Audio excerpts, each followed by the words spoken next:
and welcome to the 2026 Point in Time Survey.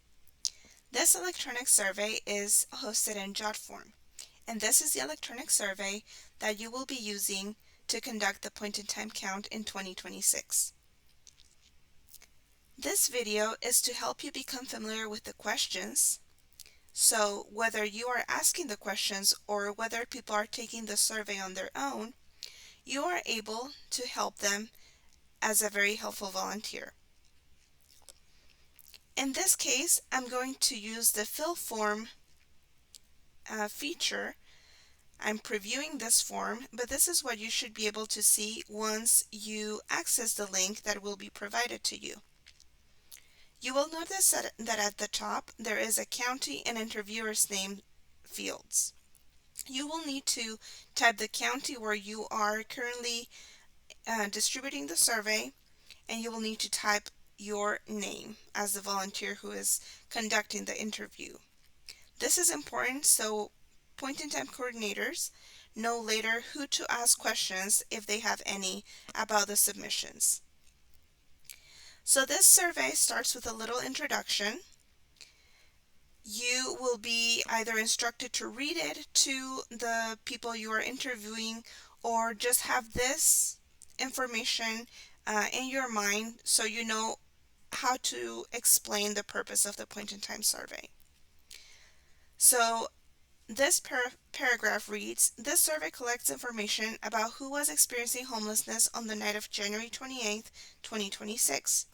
The information collected is aggregated and de-identified. This information is then reported to the Department of Housing and Urban Development, or HUD, to inform lawmakers about the state of homelessness in 91 of the 92 counties in Indiana. The Coalition for Homelessness Intervention and Prevention, otherwise CHIP, conducts a similar count for Marion County alone. Personal Identifiable Information, or PII, is collected for deduplication purposes only and will not be shared with the public. Participants may choose to stop the survey at any moment. We greatly thank you for your time. So after you and the person you are providing the survey to understand what this survey is for, you can move on to the questions.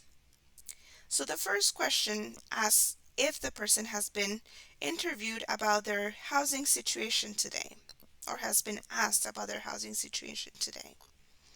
They have 4 options: yes, no, client doesn't know, or client prefers not to answer. If they say yes, meaning they have been asked about their housing situation, it's going to take them to the end of the survey. If they say client doesn't know or client prefers not to answer, it will also take them to the end of the survey. But if they say they have not been asked about their housing situation, then the survey will continue.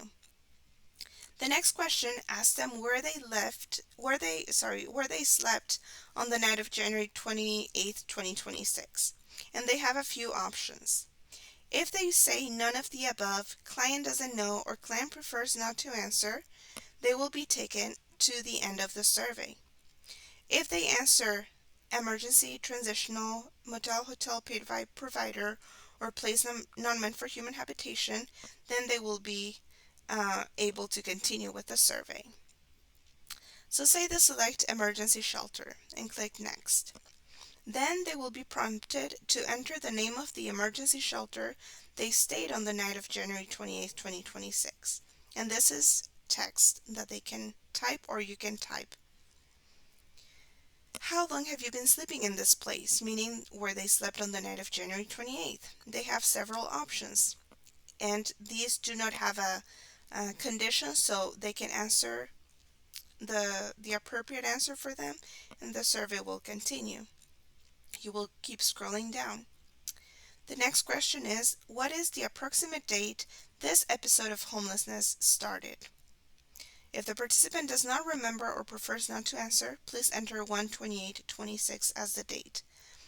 So, if the person remembers when this particular episode of homelessness started, then they can click on the calendar icon and choose the month and choose the year and the date that best matches their situation.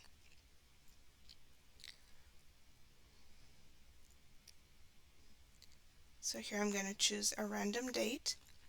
Then they are asked, how many times have you been on the streets, in an emergency shelter, or a safe haven in the past 3 years, including today? So again, how many times have you been on the streets, in an emergency shelter, or a safe haven in the past 3 years, including today? So this question is asking them to look back in the past 3 years, how many times they have been in this situation where they are either living on the streets or in an emergency shelter or safe haven. If they don't know, that is a valid answer, and if they prefer not to answer, that is a valid answer as well. The next question asks them, how many months have you been experiencing homelessness on the streets, in an emergency shelter or safe haven in the past 3 years? This is how many months, so that is where it is different. So they would be able to look back in the last 3 years, so since 2022, and try to estimate the number of months that they have been experiencing homelessness on the streets, in an emergency shelter or safe haven.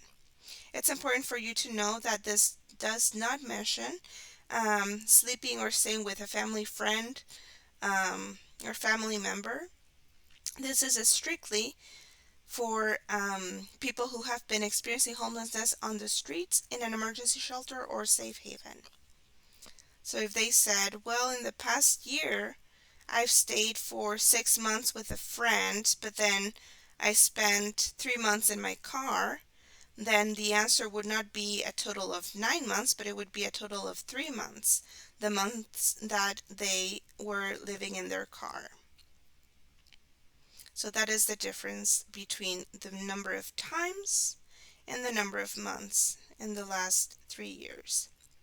One more thing I want to mention about these questions is that these questions, particularly when the episode of homelessness started, the number of times and the number of months they've been homeless in the last 3 years, specifically in an emergency shelter, on the streets, or a safe haven, is so we can determine their chronicity, if they've been chronically homeless or not. So that is why we are asking these questions.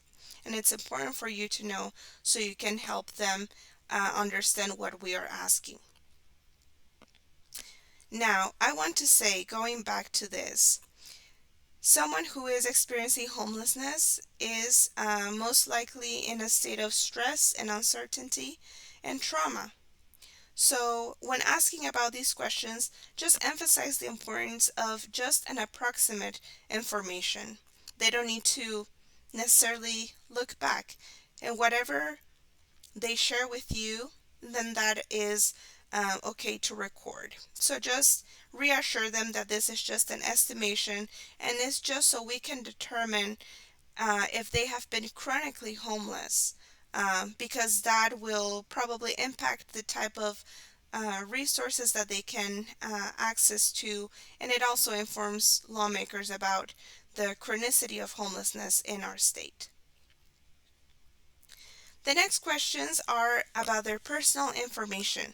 And again, when it comes to these questions, just make sure to reassure them that these are going to be aggregated responses, meaning this personal identifiable information will not be shared with the public or with the government. This is only for our deduplication purposes only. So that way, when we are going through this data, we can tell if these two surveys belong to the same person or not, so we are not double counting people. So these questions are asking them about their first and last name or initials, their last 4 digits of their social security number. If they do not want to answer this question, then you can just, because it is a required field, you can just enter zeros. Now this is very important. If they do provide you the last 4 digits of their social security number, then please have them or you enter those 4 digits. But if they do not know, if they don't want to answer that question, then you can just enter, or they can enter 4 zeros. So we know on our end that that is not a valid social security number. The next question is, what is your date of birth or age? So you will notice here there's not a calendar icon, and that is on purpose because some people might feel inclined to just report their age instead of their date of birth, and that is okay. The next question asks about their race and ethnicity. They can select all that apply. The next one is asking about their sex. And if they don't know, if they prefer not to answer, that is valid as well. The next question asks them about their service in the United States Armed Forces, in the National Guard or Reserves, and if they've been called to active duty by the president. And there's a little explanation about what active duty means, which begins when a military member reports to a duty station after completion of training.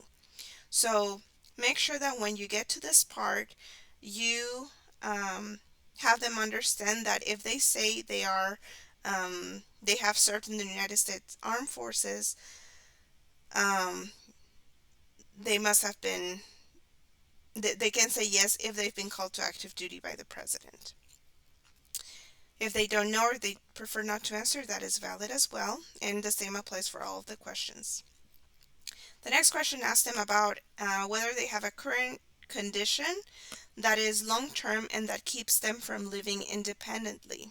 So this could be anything from the next experiences that you can see down below, but this is something that could keep them from living independently. Maybe like they're not able to drive, or they are not able to work, or it is not safe for them to be by themselves.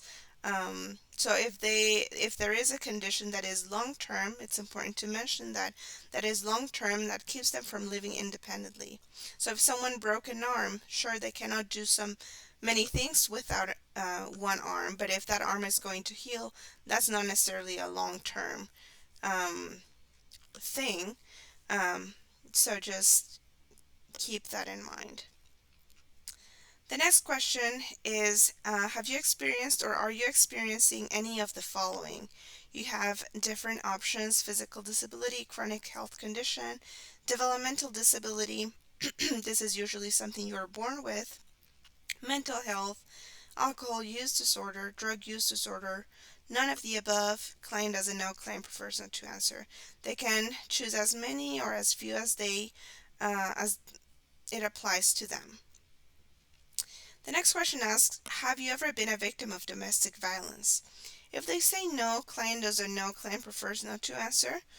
That is, it will just go to the next page. If they do say that yes, they have experienced domestic violence, um, and I'll make sure to change this here. Instead of have you ever been a victim of domestic violence, it should say have you ever experienced domestic violence. If they say yes, then it will ask them how long ago did the domestic violence experience occurred, and they can choose one of these options. And then the question asks, are you currently fleeing domestic violence? It's important for us to know if domestic violence, and we know that it is, in many cases, is the reason why people are experiencing homelessness. So we want to be able to capture this information. And then the next part is, how many adults were part of your household and sleeping at the same location as you on the night of the count? If no adults, please type 0. Same question, how many children were part of your household and sleeping at the same location as you on the night of the count? If no children, please type 0. So if, say, this person slept by like themselves, there was no one else part of their household, if you will, then you can just type 0 or have them type 0, and then that would be the end of the survey. And then they would just need to submit, and that would be the end. However, if they have more than one adult or more than one children, say they have one adult, one other adult, and one other child. Say they were staying um, with their sibling and a child. Then you're gonna be taken to this part of the survey, other household members. And this is going to be asking the same questions that you went through for that first person, but it's going to be asking for person 2 and 3 in this case, that adult and that child. So as you do this, just keep in mind um, to identify in this question the relationship to the head of household. So let's go through this together, and this is the last part of the survey. So again, the questions are the same. So person 2, I'm gonna say, no, I have not been interviewed, and person um, 3 is gonna say, no, I have not been interviewed. Now, because I'm filling this form automatically, it's selecting all of these, but you don't need to select all of these if you're only talking about person 2 and 3. So you don't need to enter an answer for every one, just for the persons that are relevant. So I'm going to say person 2 is the son, person 3 is the other family member, and there's no person 5 or 4, so I'm going to leave those blank. How long have you been sleeping in this place? There's person 2. You'll be able to choose the correct answer for that person. And again, you won't need to click for persons that are not in the household, person 4 or 5. The next questions, and these are the ones you need to pay attention to when it comes to other household members. There are some that are only for 18-year-olds or older. So in this case, if say the son was 17 years old or younger, then you would not answer this for that person. And person number 3, we're going to leave that as it is. So when was the last time this episode of homelessness started? So they can say 1/1/2025. And then again, only for 18-year-olds or older. So this is going to be person 3, because person 3 was identified as the other family member, and we're going to assume for now that they are 18 years old or older. So I'm just going to answer for this person. Number of months you have been homeless on the streets or in an emergency shelter. This does not specify that is only for 18 years old or older. So we can answer just 1 month for both people. Please type your first and last name. Just to not make it confusing, I'm just going to leave those blank, but you can type the first name or initial there. Their date of birth, same, so you can type a date of birth or you can type an age. That would be too old, huh? 1990. What are the 4 last digits of their social security number? Again, you can type zeros or type, if it is a valid 4 social digit security number. If you keep scrolling down, it's going to ask them about their race and ethnicity. Again, it would only apply for person 2 and 3, so you would just choose whichever ones are relevant for that person or people. You wouldn't need to worry about 4 and 5. Their sex, you can choose one option for each person. Now this is only for 18 years old or older, and this is a question about if they've served in the U.S. Armed Forces. So you'll choose the appropriate answer, except in this case person 2 is a minor, so you wouldn't answer the question for them. Do you currently have a condition that is long-term that keeps you from living independently? You'll choose the correct option. Have you experienced any of the following? Please select all that apply. Again, you can select as many or as few as it applies to the people you're interviewing. This one is only for 18 years old or older, asking them about whether they have experienced domestic violence or not. And again, for 18 years old or older, if they have experienced domestic violence, how long ago did they experience? You will notice that these are not required These two are not required because if they have not experienced domestic violence, um, then they wouldn't need to fill this out. And then lastly, the question is, are you currently fleeing domestic violence? You will choose the correct option for their situation, and then you would click next. And that is the end of the survey. It says, this is the end of the survey. Thank you for providing your answers to the 2026 Point in Time survey.